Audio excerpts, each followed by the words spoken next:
I was just 10 years old on a class field trip. So I grew up in Northern Virginia, and we had plenty of battlefields and such to visit for school field trips.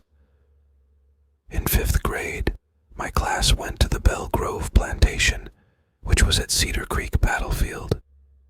Cool house. Still has damage to her columns from gunfire from the battle. Anywho, my class was in the kitchen of the plantation, listening to the tour lady talk about whatever it is you tell a bunch of 10-year-olds about plantation life. There are these big double doors on each side of the room, and they are open, and then we hear humming coming from outside. The teacher's aide, who I'll call Bulldog, 'cause she looked like one, told us that whoever was humming to knock it off. But that's the thing.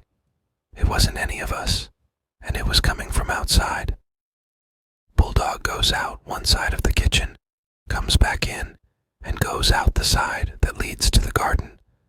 She comes back in, says to the tour lady, no one at all is out there, but she could hear the humming right there in the garden. Doesn't sound like much, right? Well, fast forward a few years, and I'm reading a Ghosts of Virginia book. There's a story about Belle Grove in it. Apparently the lady of the house was found in the smokehouse one day, badly beaten, half in the embers, with clear fist imprints on her face. She dies just a few days later. A slave girl was accused of the beating and murder, and was hanged for it. And the lady of the house liked to walk in the garden, and was always humming. And various people over the years was witness, I guess you could say, to the ethereal humming that would take place in the garden. That just thoroughly freaked me out when I realized I got to witness it too.